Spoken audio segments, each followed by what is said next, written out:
Hallelujah. और मसीह यीशु के मीठे और मधुर नाम में हम सभी को जो इस वचन को सुनते हैं जय मसीह की बोलता हूँ। हम आशा करते हैं कि आप लोग अच्छे होंगे और हम बहुत जल्दी परमेश्वर के वचन में जाएंगे। और आज का हमारा वचन है, परमेश्वर का वचन है आज का, वो ये है कि धार्मिकता अगर विश्वास से है तो व्यवस्था को, आज्ञा को मानने की क्या जरूरत है। हालेलुया। अगर धार्मिकता विश्वास से है तो व्यवस्था जो आज्ञा है उसको हमें मानने की क्या जरूरत है। आइए आगे हम इसको वचन में देखते हैं। पवित्र बाइबल में गलतियों की किताब और 3 उसकी 26 वचन को पढ़ेंगे।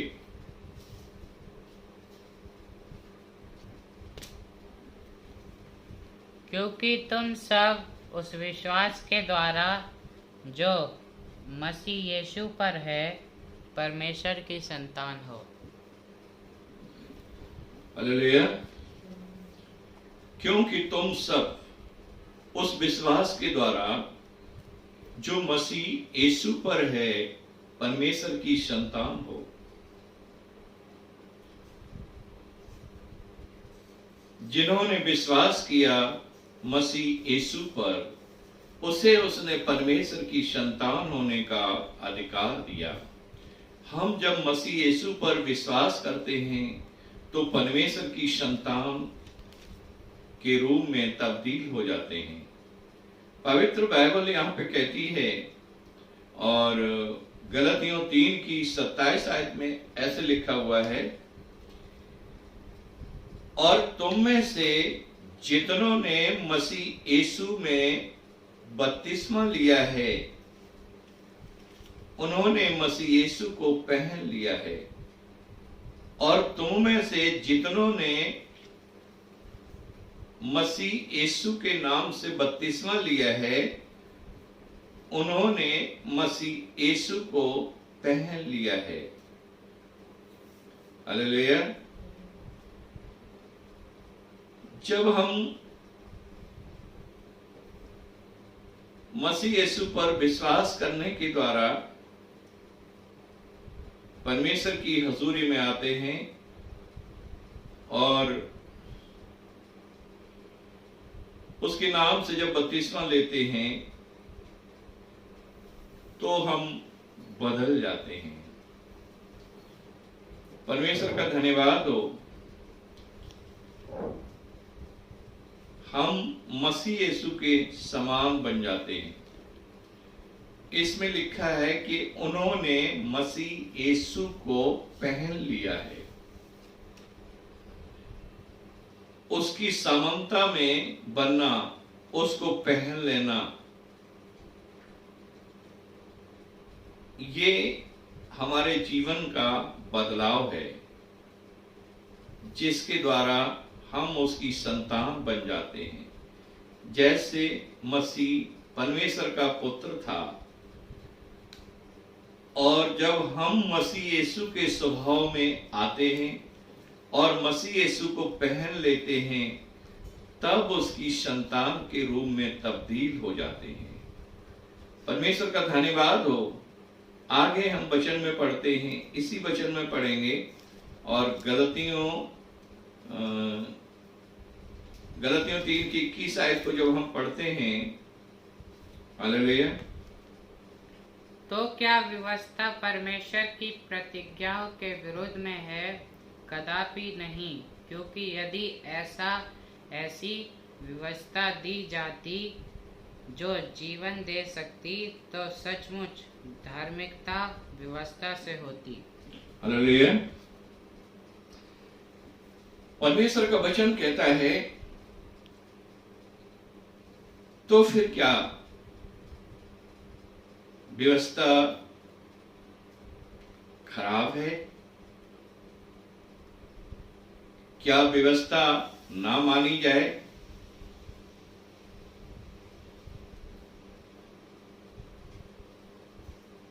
क्या व्यवस्था मानने से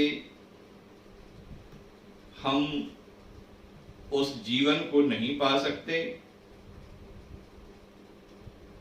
यदि व्यवस्था ऐसी होती तो उत्पत्ति से लेकर अब तक व्यवस्था नहीं दी जाती। तो इसमें लिखा है कदाप नहीं, क्योंकि यदि ऐसी व्यवस्था दी जाती जो जीवन दे सकती तो सचमुच धार्मिकता व्यवस्था से ही होती। अगर ऐसी व्यवस्था होती जो जीवन दे सकती, धार्मिकता व्यवस्था से होती, विश्वास से नहीं होती। इसको जरा ध्यान से सुने और ध्यान से समझें। इसकी हम 3:18 आयत को पढ़ेंगे। क्योंकि यदि मिरास व्यवस्था से मिली है तो फिर प्रतिज्ञा से नहीं, परंतु परमेश्वर ने अब्राहम को प्रतिज्ञा के द्वारा दे दी है। हालेलुया। अगर मिरास व्यवस्था से अगर मिली है तो फिर प्रतिज्ञा की उसमें क्या जरूरत है? मिरास अगर व्यवस्था से मिली है, उद्धार अगर कर्मों से ही मिला है, तो अब्राहम को दी गई प्रतिज्ञा उसका कोई भी वैल्यू या महत्व नहीं है। परंतु परमेश्वर का धन्यवाद हो कि प्रतिज्ञा अब्राहम के द्वारा दी गई और सर्वशक्तिमान परमेश्वर ने, जो स्वर्ग और पृथ्वी का मालिक है, जो पवित्र बाइबल में ऐसे लिखा हुआ है और उत्पत्ति 12 भाग के अंदर जिसने अब्राहम को कहा कि अपना घर, अपना परिवार और अपनी सारी चीजों को छोड़कर, अपने कुटुंब को छोड़कर अब तू वहां चला जा जहां मैं तुझसे कह रहा हूं जाने के लिए। और अब्राहम ने परमेश्वर की आवाज को सुना और वो परमेश्वर के पीछे चला।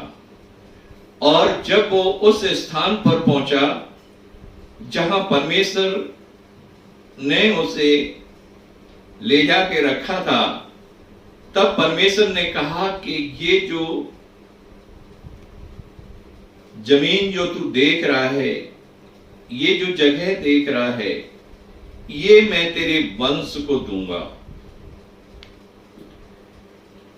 और ये परमेश्वर ने उसके होने वाली पीढ़ी के बारे में बताया कि ये सारी जायदाद मैं तेरे होने वाली संतान को दूंगा। प्रभु का धन्यवाद हो। पवित्र बाइबल में लिखा है, वचन कहता है, इसकी 17 आयत में लिखा है, 3 की 17 आयत को जो हम पढ़ते हैं,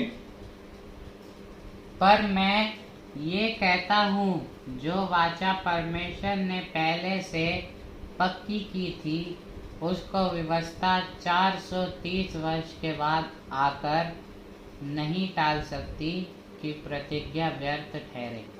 हालेलुया।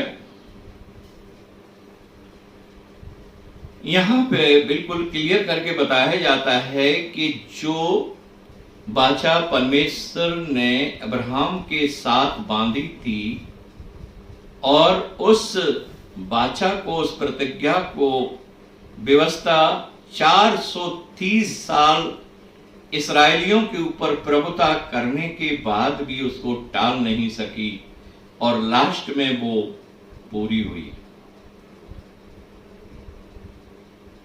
हम देखते हैं कि व्यवस्था जब मनुष्य के ऊपर आती है तो वो करती क्या है? और इसमें 3:10 आयत में लिखा है, और गलतियों 3:10 आयत में ऐसे लिखा हुआ है, और इसलिए जितने लोग व्यवस्था के कामों पर भरोसा रखते हैं वे सब साफ के अधीन हैं, क्योंकि लिखा है जो कोई व्यवस्था की पुस्तक में से लिखी हुई एक बात के करने में इतन नहीं रहता वह श्रापित है।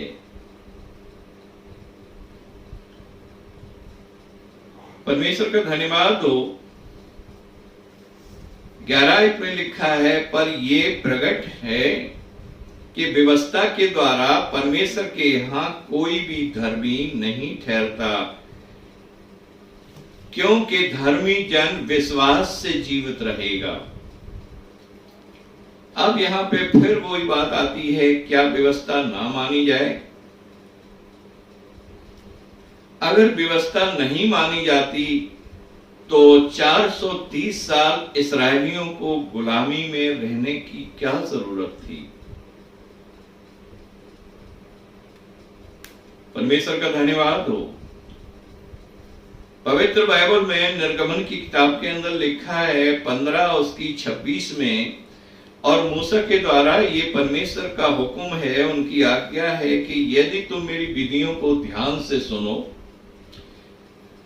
पहले तो मैं जो बोल रहा हूं उसको समझ लो और फिर उसको पालन करो। पवित्र बाइबल में लिखा है कि पहले मेरी बात को समझ लो कि आपसे क्या कहा जा रहा है, और उसको सुनो और फिर उसको मानो। परमेश्वर का धन्यवाद हो। और फिर वहां पे कहा गया है कि जब तुम मेरी विधियों को समझ लोगे और मेरी आज्ञाओं को मानोगे तो फिर हम तुम्हारे ऊपर कोई भी बीमारी, कोई भी मुसीबत, कोई भी परेशानी आने नहीं देंगे। तो यहाँ पे लिखा है कि एक तरफ परमेश्वर के वचन हैं, उसकी आज्ञाएं हैं, और उसके बाद फिर उसके वायदे हैं। तो पवित्र बाइबल इस तरह से सिखाती है कि सारी बाचाएं, सारी आज्ञाएं जो हैं परमेश्वर की व्यवस्था के साथ जुड़ी हुई हैं। पवित्र बाइबल में इस तरह से लिखा हुआ है, मत्ती की किताब और उसके 3:15 आयत में, जब यीशु मसीह यूहन्ना से बपतिस्मा लेने के लिए यरदन नदी के पास पहुंचे तो उन्होंने कहा कि प्रभु, मुझे तो ये चाहिए कि आपसे मैं बपतिस्मा लूं, क्योंकि आप सर्वश्रेष्ठ हैं, सर्वव्यापक हैं और सर्वशक्तिमान हैं। लेकिन क्या मैं आपको बपतिस्मा दूं? तो यीशु ने कहा, मैंने इसी रीति से पूरी धार्मिकता को पूरा करना है। मैंने इसी रीति से पूरी धार्मिकता को पूरा करना है। यहाँ पे साफ क्लियर लिखा हुआ है कि हमारे उद्धारकर्ता यीशु मसीह ने व्यवस्था को पूरा किया और टाला नहीं, और जो रीति, जो हुक्म पूरे जगत के ऊपर लागू होते हैं उनको उन्होंने अपने ऊपर लागू किया। हालेलुया, परमेश्वर का धन्यवाद हो।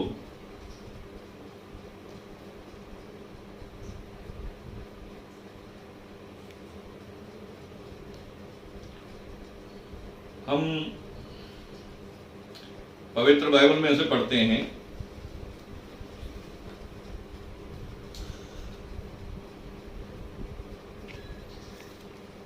गलतियों 3:16 आयत पढ़ेंगे पहले।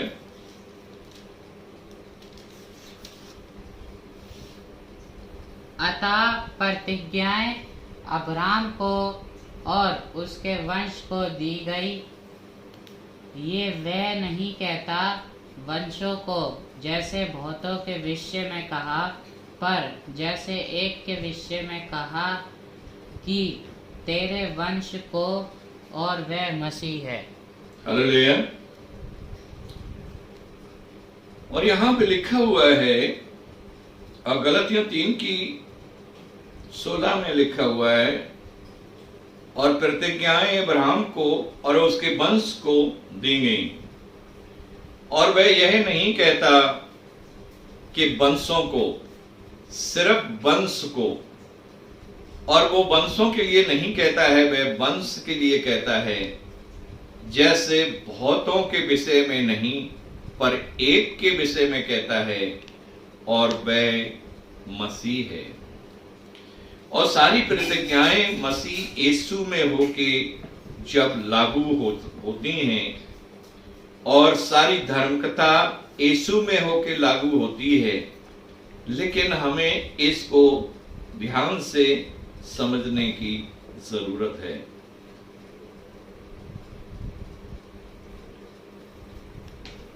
पवित्र बाइबल कहती है, 3:17 में लिखा है, पर मैं ये कहता हूं, जो वाचा परमेश्वर ने पहले से पक्की की थी, उसको व्यवस्था 430 वर्ष के बाद भी काट नहीं पाई, टाल नहीं पाई।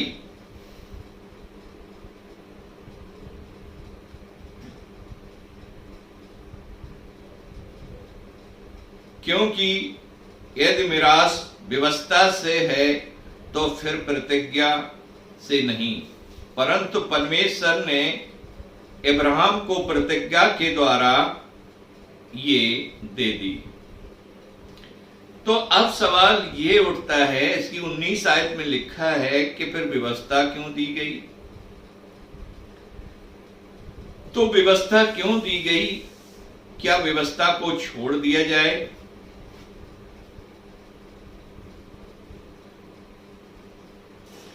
तो पवित्र बाइबल इसके विषय में ये कहती है, तो व्यवस्था क्यों दी गई? तो अपराधों के कारण बाद में दी गई। तो व्यवस्था जो है अपराधों के कारण बाद में दी गई। प्रतिज्ञा अब्राहम को पहले दी गई, और व्यवस्था इस्राएलियों के पाप की वजह से मूसा को बाद में दी गई। हालेलुया। प्रभु का धन्यवाद हो। आपने देखा कि परमेश्वर ने 2 तख्ती लेके पत्थर की पट्टियों पर परमेश्वर ने कुछ वचन लिख के दिया। उसमें लिखा हुआ है, तू अपने पिता परमेश्वर को पूरे मन से, पूरे प्राण से, पूरे शरीर से, पूरी आत्मा से, पूरी बुद्धि से, पूरी समझ से, पूरी सामर्थ्य से, जो कुछ तेरे पास है, परमेश्वर को प्रेम कर। और ऐसे ही उसने बहुत सारी आज्ञाएं, 10 आज्ञाएं, फिर और भी 9 आज्ञाएं लिखी कि वहां पे, और तू अपने माता पिता का आदर कर, तू अपने पड़ोसी को प्रेम कर, और समझ लो कि तू चोरी मत कर, तू हत्या मत कर, तू झूठ मत बोल, और बहुत सारी बातें जो पाप में गिनी जाती हैं, उनके लिए परमेश्वर ने इस्राएलियों को 10 हुक्म दिए। और 10 हुक्म देने के बाद, और फिर वो जो निर्गमन की किताब और लेविस्ता की किताब और गिनती की किताब, व्यवस्था बनी किताब के अंदर, और चारों किताबों के अंदर फिर एक तरफ परमेश्वर की आज्ञा मानना, और फिर ना मानने वाले के लिए सजा, और एक तरफ परमेश्वर की आज्ञा मानना और ना मानने वाले के लिए सजा। और हर एक जुर्म की हर एक सजा परमेश्वर ने घोषित किया, और अपने वचन में लिख के परमेश्वर के दास मूसा को दिया, ताकि वो लोगों पर लागू कर सकें, जिससे कि परमेश्वर का भय उनके अंदर बना रहे। तो पवित्र बाइबल में इस तरह से लिखा है, तो व्यवस्था के द्वारा कोई भी धर्मी नहीं ठहरता। पवित्र बाइबल में ऐसे लिखा है, और यहाँ पे गलतियों 3 की 10 आयत में लिखा है, और इसलिए जितने लोग व्यवस्था के कामों पर भरोसा रखते हैं वे सब के सब पाप के अधीन हैं, क्योंकि लिखा है जो कोई व्यवस्था की पुस्तक में लिखी हुई सब बातों के करने में स्थिर नहीं रहता वह श्रापित है। पर यह बात प्रकट है कि व्यवस्था के द्वारा परमेश्वर के यहाँ कोई धर्मी नहीं ठहरता, क्योंकि धर्मी जन विश्वास से जीवित रहेगा, पर व्यवस्था का विश्वास से कोई संबंध नहीं है, क्योंकि जो उनको मानेगा वह उनके कारण जीवित रहेगा। व्यवस्था का संबंध उतना ही है जितना शरीर और आत्मा का संबंध है, कि शरीर हमें पापी ठहराता है और आत्मा हमें पवित्र ठहराती है। तो इसी तरह से व्यवस्था और विश्वास का संबंध है कि विश्वास हमें परमेश्वर की धार्मिकता में ढालता है और व्यवस्था हमें पापी बनाकर और मौत के कटहरे में खड़ा करती है, जिससे हम पर सजा सुनाई जाती है। पवित्र बाइबल में रोमियो 6 की 23 आयत में लिखा है, पाप की मजदूरी मौत है, और हर एक व्यक्ति जो गुनहगार है, और सारी अदालतें चाहे पृथ्वी की हों चाहे स्वर्ग की हों, और हर एक पापी को मौत की सजा सुनाने का उनके पास अधिकार है, क्योंकि पापी को अवश्य है कि उसके छुटकारे के लिए, उसके सुधार के लिए उसको सजा दी जाए। हालेलुया, प्रभु का धन्यवाद हो।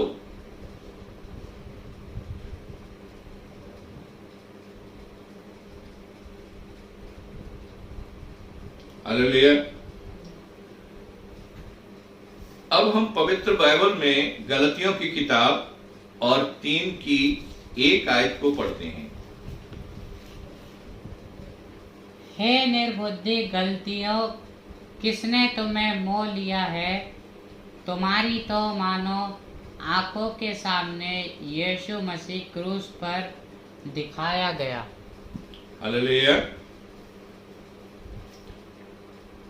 अब यहाँ पे बताया जाता है कि हे निर्बुद्ध गलतियों, तुम्हें किसने मोह लिया है, जबकि तुम्हारे सामने यीशु मसीह क्रूस पर चढ़ाया गया। हालेलुया।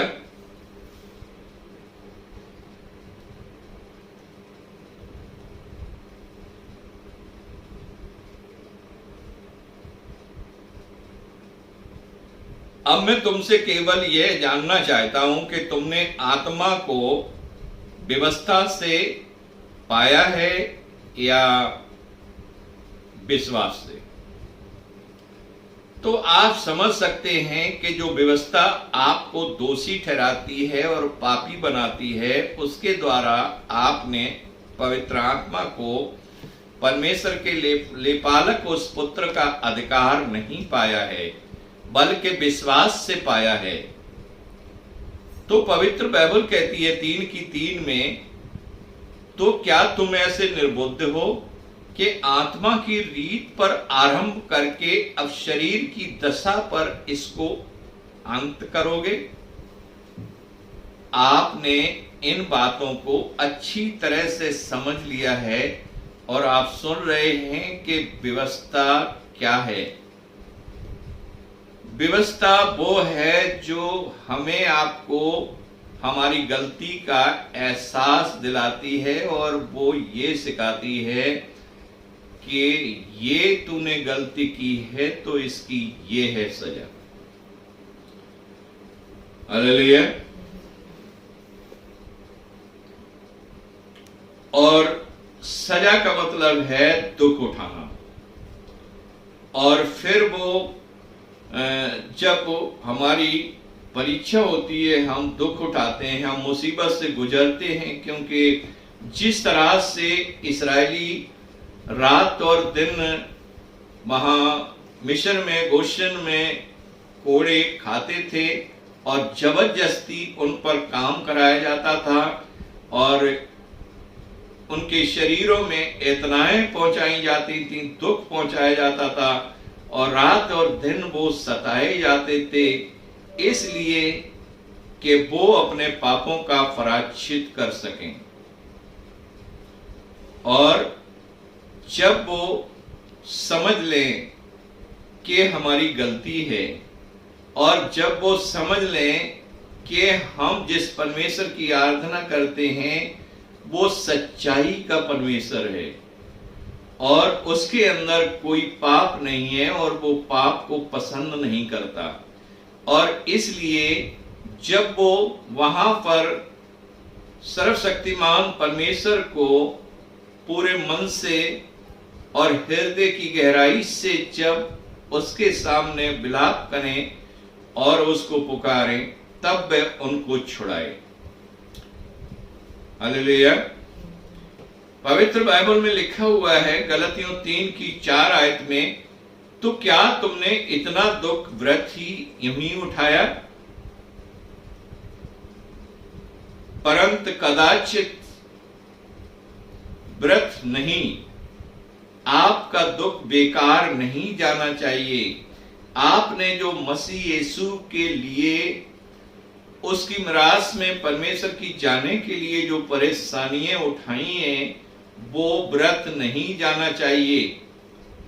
आपका विश्वास होना चाहिए कि उसका प्रतिफल हमें जरूर मिलेगा।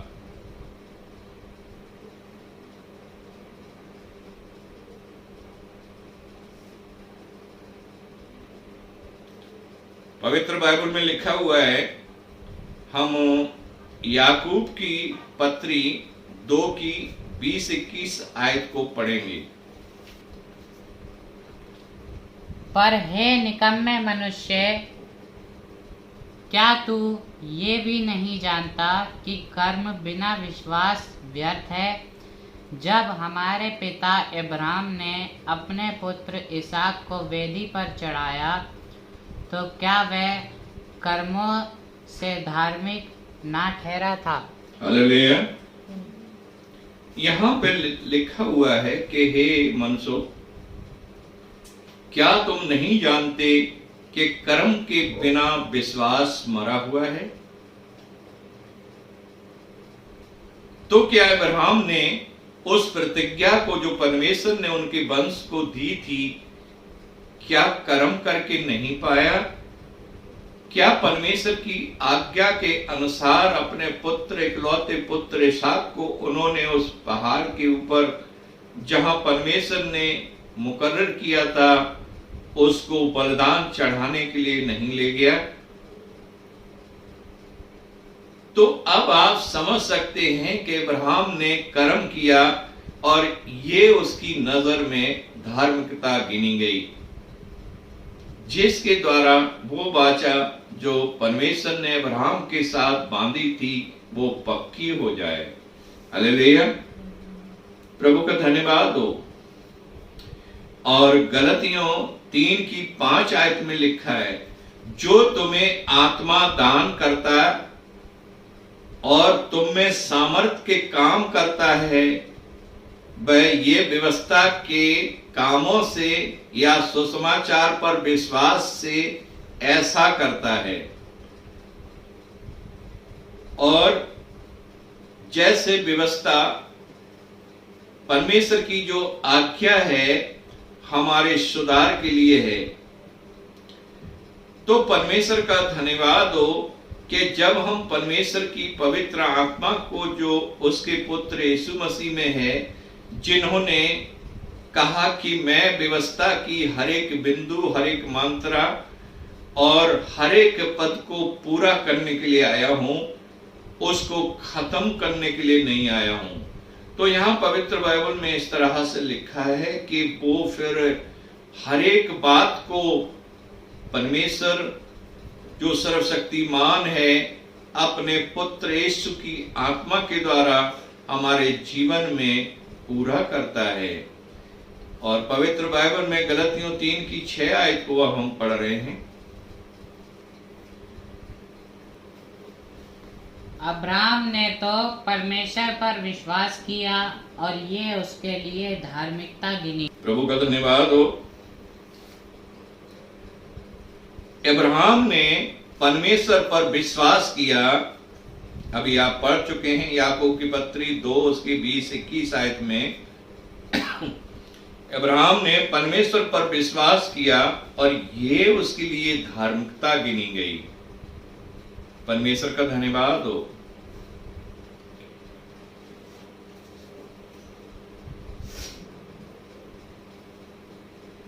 तो पवित्र बाइबल में लिखा है और इसकी 8 आयत को जब हम पढ़ते हैं और 8 में क्या लिखा हुआ है?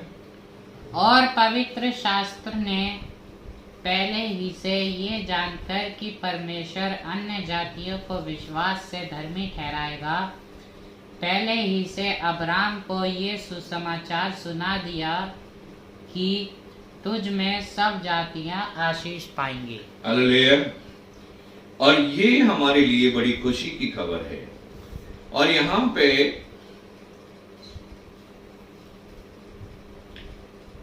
पे पवित्र शास्त्र कहता है, पवित्र बाइबल ये कहती है कि अब्राहम को पहले ही इस बात की प्रतिज्ञा दी गई और उनके साथ परमेश्वर ने वायदा किया कि सारी दुनिया के लोग और पृथ्वी की हर एक जाति तुझ में होकर आशीष पाएगी। हालेलुया। और 7 आयत में लिखा है, इसकी गलतियों 3:7 में लिखा है, यह जान लो कि विश्वास करने वाले हैं वे ही अब्राहम की संतान हैं, और जो विश्वास करते हैं वे अब्राहम की संतान हैं। परमेश्वर का धन्यवाद हो। इसमें साफ क्लियर लिखा हुआ है कि पहले से ही अब्राहम को ये सुसमाचार सुना दिया कि तुझ में सारे संसार की जातियां आशीष पाएंगी। 9 आयत में लिखा है, इसलिए जो विश्वास करने वाले हैं वे ही अब्राहम की आशीष के वारिस हैं। हालेलुया। जो विश्वास करने वाले हैं वे अब्राहम की सारी आशीषों के वारिस हैं। पवित्र बाइबल में अगर सारी चीजें अब्राहम से लागू हो रही हैं तो क्या हम व्यवस्था को छोड़ दें, ना माने? फिर वहीं पे आके वचन रुकता है तो फिर व्यवस्था। जब बार बार वचन कहता है कि सारी आशीषें अब्राहम पे विश्वास करने के द्वारा जुड़ी हुई हैं, तो फिर अब्राहम ने व्यवस्था शुरू से लेकर आखिर तक क्यों मानी? तो फिर इस्राएली 40 साल तक जंगल में उन्हें परखने के लिए परमेश्वर क्यों घुमाता रहा और क्यों उनकी परीक्षा होती रही? ताकि वो उस महाप्रतापी परमेश्वर को समझ लें। तो परमेश्वर इसलिए उनको घुमाता रहा कि वो परमेश्वर को समझ नहीं पा रहे थे। हम विश्वास भी करें, आजकल के जो लोग हैं विश्वास भी करेंगे तो किस बात के ऊपर विश्वास करेंगे? उनको उस महान परमेश्वर के कार्य को समझ नहीं पाते हैं। विश्वास भी करना है तो कैसे करना है और किस रीति से करना है और किसके ऊपर करना है, और ये सारी बातें समझाने के लिए ही परमेश्वर उनको 40 साल तक जंगल में घुमाता रहा ताकि वो विश्वास करने का तरीका सीख जाए।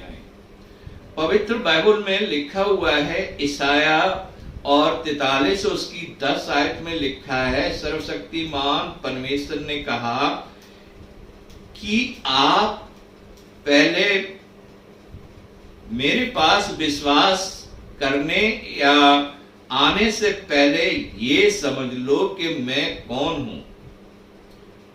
सबसे पहले हमें ये समझना है कि वो कैसा परमेश्वर है और परमेश्वर कौन है जिसकी हम आराधना करें, जिसके ऊपर हम विश्वास करें।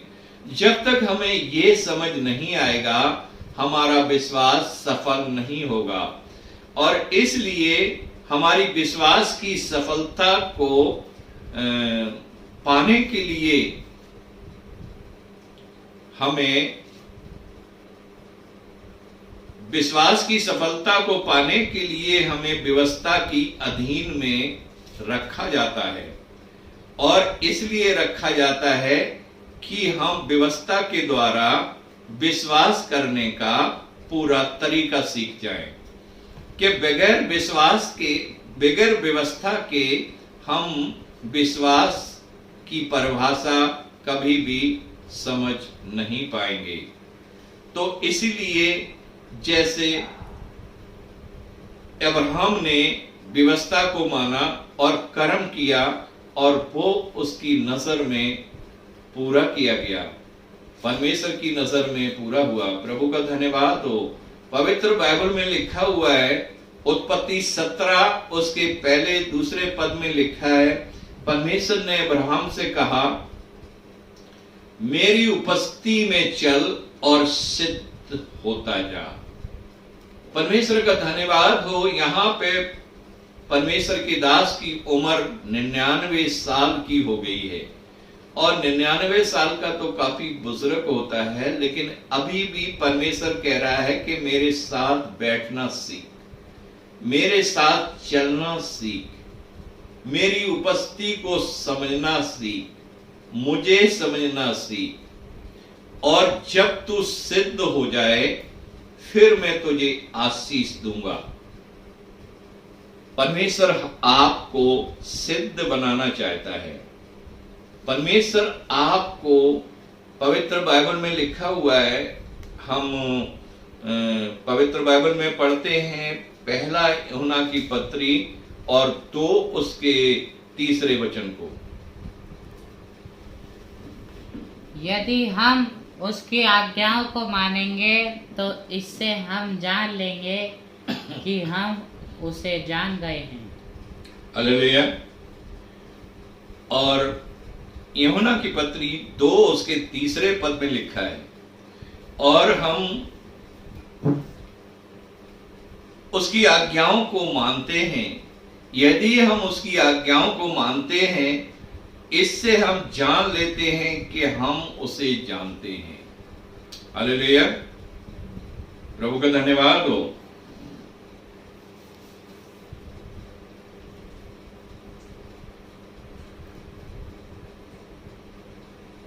यदि हम उसकी आज्ञाओं को मानेंगे तो इससे हम जान लेंगे कि हम उसे जान गए हैं। 4 आयत में लिखा है, जो कोई ये कहता है मैं उसे जान गया हूं और उसकी आज्ञाओं को नहीं मानता, वह झूठा है और उसमें सत्य नहीं।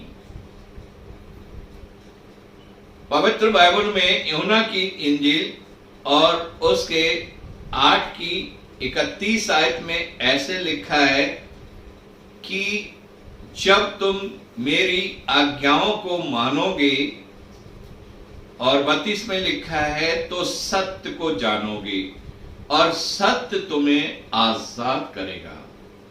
प्रभु का धन्यवाद हो। हमें आज्ञा मानना भी बहुत जरूरी है। परमेश्वर की आज्ञा यदि हम नहीं मानते हैं तो हम उससे प्रेम नहीं करते। बार बार पुराने नियम में, व्यवस्था वर्णित किताब के अंदर पूरे में आज्ञा आज्ञा आज्ञा, निर्गमन की किताब के अंदर आज्ञा आज्ञा। तो आज्ञा के बारे में इसलिए बताया गया है कि आज्ञा माननी मनुष्य को बहुत जरूरी है। यदि हम आज्ञा नहीं मानते तो यहाँ पे क्लियर लिखा है यूहन्ना की पत्री में कि तो हम उसे नहीं जानते हैं, और हम जब उसे जानेंगे और हमारा मन ये गवाही देगा जब हमारे उसके साथ सही रिलेशन होंगे और सही रिश्ते होंगे, और फिर जब हम के उसकी आज्ञाओं को मानते हैं। पवित्र बाइबल में ऐसे लिखा हुआ है, और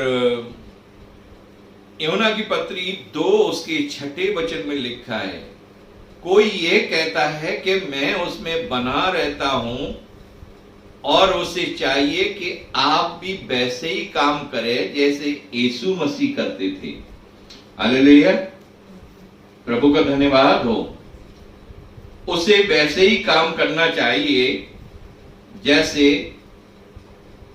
यीशु मसीह करते थे।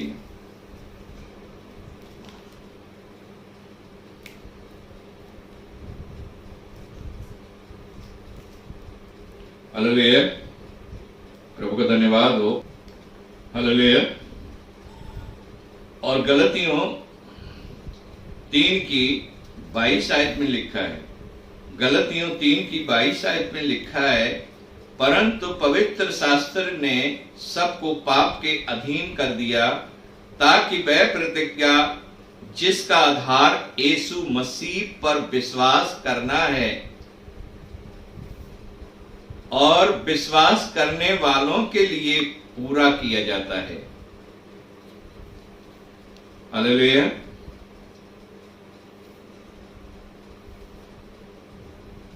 और ये जब हम मसीह यीशु पर विश्वास करते हैं, उसके द्वारा ये पूरी व्यवस्था हमारे जीवन में पूरी की जाती है। विश्वास करने का जो तरीका है वहां पे ऐसे लिखा हुआ है, और रोमियो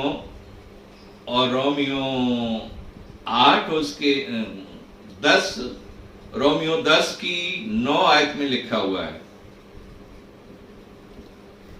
कि यदि तू अपने मुंह से यीशु को प्रभु जानकर अंगीकार करे और अपने मन से विश्वास करे कि परमेश्वर ने उसे मरे हुओं में से जिलाया, तो तू निश्चय उद्धार पाएगा। हालेलुया। कि यदि तू अपने हृदय में ये विश्वास करे कि मसीह यीशु ही प्रभु है और परमेश्वर ने उसे मुर्दों में से जिलाया, और मन से विश्वास करे और अपनी जुबान से अंगीकार करे। दोबारा पढ़िए। कि यदि तू अपने मुंह से यीशु को प्रभु जानकर अंगीकार करे और अपने मन से विश्वास करे कि परमेश्वर ने उसे मरे हुओं में से जिलाया, तो तू निश्चय उद्धार पाएगा।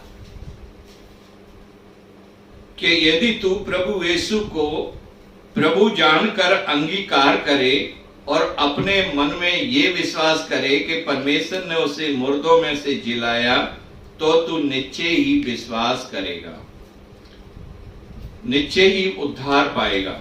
हालेलुया। तो तू निश्चय ही उद्धार पाएगा। विश्वास मन से किया जाता है,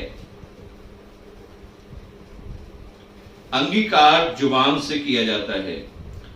जब आप अपनी जुबान से यीशु मसीह को उद्धारकर्ता ग्रहण करते हैं और उसके बाद पानी में डूब के बपतिस्मा लेते हैं, तो आप उद्धार पाते हैं, परमेश्वर की संतान में तब्दील हो जाते हैं। और जब तक आप पूरा विश्वास नहीं कर पाते हैं और समझ नहीं पाते हैं कि हम किस पे विश्वास करें और किस के वह हमारे पापों के लिए पकड़वाया गया और हमारे ही गुनाहों के लिए उस पर ताड़ना पड़ी और हमारे छुटकारे के लिए वह क्रूस पर चढ़ाया गया और हमें धर्मी बनाने के लिए तीसरे दिन वह कब्र में से जी उठा। और अब हम उस महाप्रतापी परमेश्वर को और उस महान परमेश्वर के पुत्र यीशु मसीह पर विश्वास करते हैं, जो हमारे लिए जिसने अपने आप को दे दिया। और जब हम ये विश्वास करते हैं तब हम उद्धार पाते हैं और बचाए जाते हैं। हालेलुया, प्रभु का धन्यवाद हो।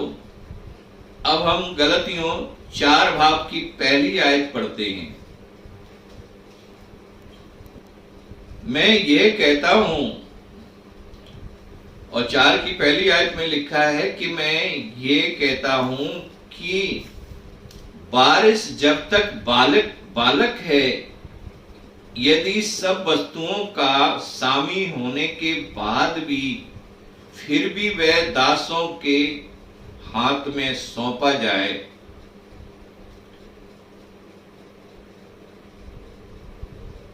कि पिता के ठहराए हुए समय के अनुसार उसको राजपद संभालने की और जिम्मेवारी समझने की शिक्षा दी जाए, जिससे कि वो समझ ले कि आगे चल के हमने बड़े होके जवान होके करना क्या है। आपने सुन लिया जो मैंने कहा, और मैं दोबारा पढ़ता हूं इसको, कि वारिस जब तक बालक है वो दासों के हाथ में सौंपा जाए, जिससे कि उसकी देखभाल की जाए, और शिक्षकों के हाथ में सौंपा जाए कि उसका पालन पोषण और सही शिक्षा दी जाए, ताकि उसको ये पता चल जाए कि आगे उसने करना क्या है। हालेलुया।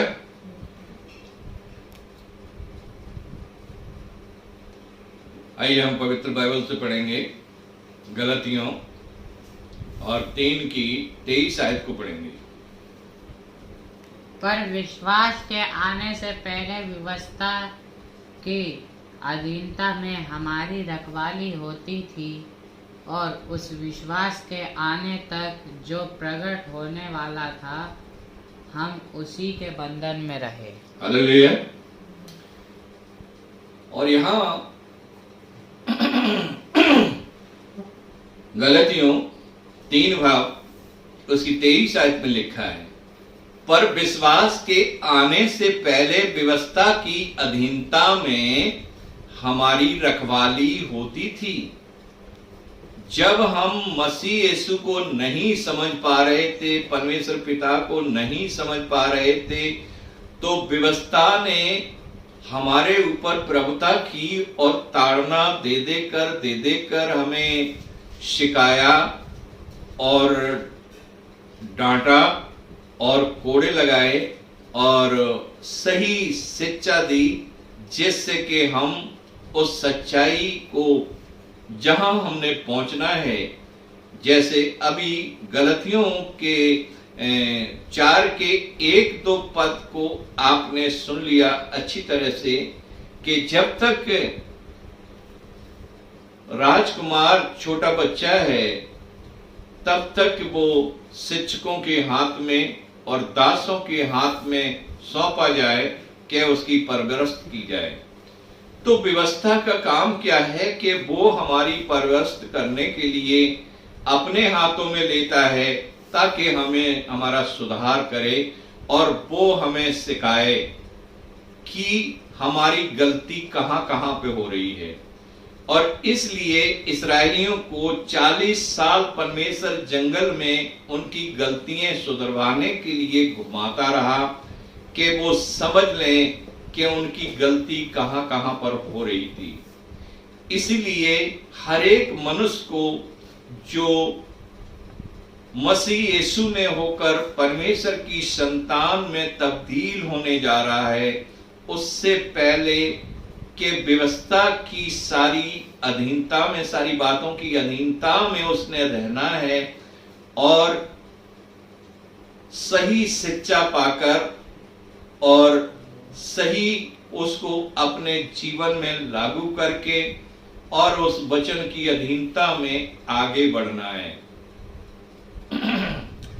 इसमें लिखा है कि वह आने तक जो प्रकट होने वाला था उसी के बंधन में रहें।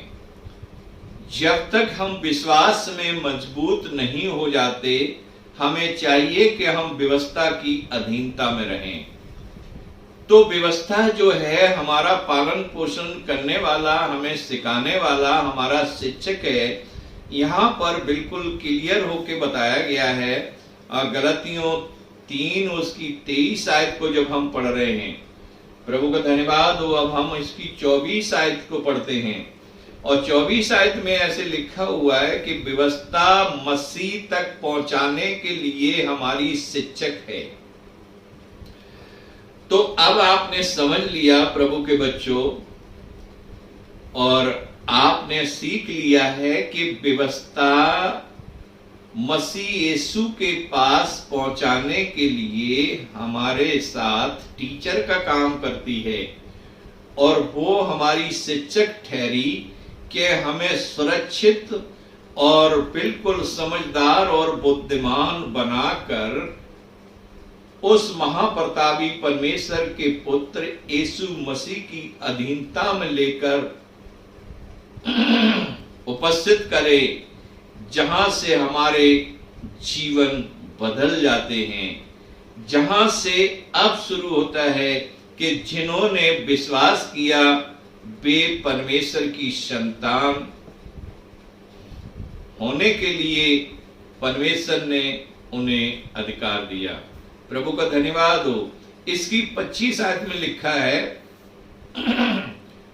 परंतु जब विश्वास आ चुका तो हम अब शिक्षक के अधीन में नहीं रहते।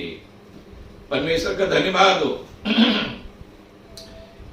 अब आपने सुन लिया है, और गलतियों 3 की 25 आयत में लिखा है, परंतु जब विश्वास पूरे तौर से हमारे हृदय में बैठ चुका है और अब हम बच्चे नहीं रहे, जवान हो चुके हैं, अब हमें पता है कि अच्छा क्या है और बुरा क्या है, अब हम सब कुछ समझ सकते हैं, अब हम अपने दुश्मन को समझ सकते हैं, अब हम अपनी भलाई और बुराई समझ सकते हैं।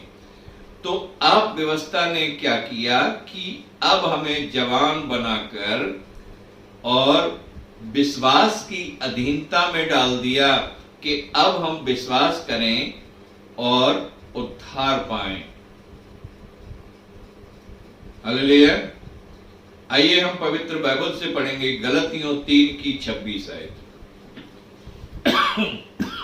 क्योंकि तुम सब उस विश्वास के द्वारा जो मसीह यीशु पर है परमेश्वर की संतान हो। हालेलुया।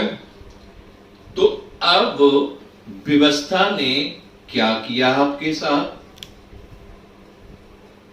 तो व्यवस्था ने ये किया कि उसने आपको ले जाकर विश्वास के हवाले कर दिया, और ताकि विश्वास के द्वारा अब हम यीशु मसीह पर विश्वास करने के द्वारा परमेश्वर की संतान बन जाएं। तो जब हम विश्वास करते हैं यीशु मसीह पर, तब हम परमेश्वर की संतान में तब्दील हो जाते हैं, तब हम परमेश्वर की संतान बन जाते हैं। परमेश्वर का धन्यवाद हो। तो ये था व्यवस्था का काम, और अब आप समझ सकते हैं कि क्या व्यवस्था बुरी है। अगर व्यवस्था नहीं होती तो हम प्रभु यीशु मसीह के पास नहीं आते और ना ही विश्वास करना सीखते। अगर विश्वास नहीं, व्यवस्था नहीं हमारे जीवन में आती और वो नहीं कहती कि झूठ बोलना पाप है, तो हम झूठ को नहीं समझ पाते। अगर वो ये नहीं कहती कि चोरी करना पाप है, तो हम उस पाप को नहीं समझ पाते। यदि वो ये नहीं कहती कि व्यभिचार करना पाप है, तो इसी तरह से व्यवस्था जो है हमारी शिक्षक है, जो हर एक बुराई को हमारे जीवन से दूर निकालती है और हमें सुरक्षित और पवित्र बनाकर परमेश्वर की हजूरी में पेश करती है। हालेलुया। पवित्र बाइबल में इस तरह से लिखा है और 3 उसके 28 वचन में, तो अब कोई यहूदी या यूनानी, अब कोई भी जाति वाती और धर्म का इसमें भेद नहीं है, क्योंकि अब मसीह यीशु में विश्वास करने के द्वारा सब परमेश्वर की संतान के रूप में तब्दील हो जाते हैं। जब परमेश्वर की संतान के रूप में तब्दील हो जाते हैं, तो यहाँ पे जाति का, धर्म का, जो मनुष्य के जीवन में जो कठोरता है, जो कट्टरपंथी है, जो घमंड है, वो हमेशा के लिए दूर हो जाता है और वो परमेश्वर के स्वरूप में तब्दील हो जाता है। और यहाँ पे उसकी 29 आयत में लिखा है, और यदि तुम मसीह हो तो अब्राहम के वंश हो। तब यहाँ पे परमेश्वर के दास अब्राहम की प्रतिज्ञा पूरी हो रही है कि मैं तेरे द्वारा इस संसार की सारी जातियों को आशीष दूंगा और वो तेरे वंश कहलाएंगे। तो यहाँ पे परमेश्वर के वंश के स्वरूप में हम, जो परमेश्वर का वंश जो यीशु मसीह है, और उसकी अधीनता में आकर उसकी सामर्थ्य में हम उसमें तब्दील हो जाते हैं। पवित्र बाइबल में ऐसे लिखा हुआ है,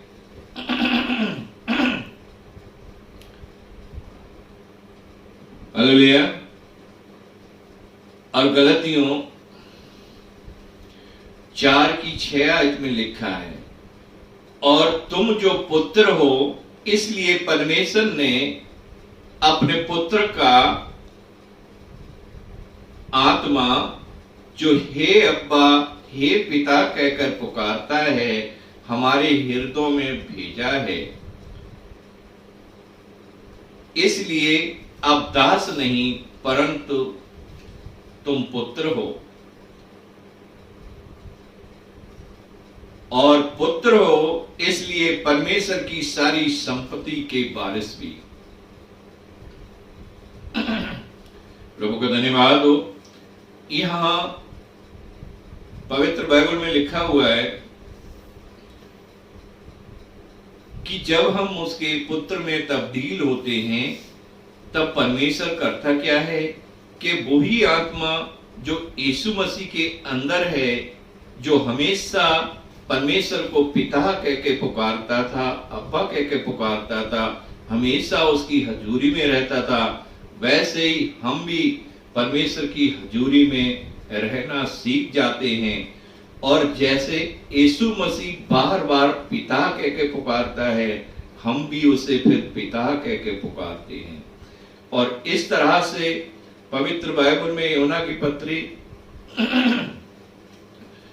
पत्री और 2 उसके 6 वचन में लिखा है कि जो और कोई भी उस पर विश्वास करता है, उसकी आज्ञाओं को मानता है, उसे चाहिए कि वह उसके समान काम भी करे। हालेलुया। तो जब हमारा जीवन मसीह यीशु में बदल गया है, तो हमें चाहिए कि हम मसीह यीशु के समान बनने के बाद फिर काम भी वही करेंगे जो मसीह यीशु करते थे। परमेश्वर का धन्यवाद हो। परमेश्वर इन वचनों पर आशीष दे।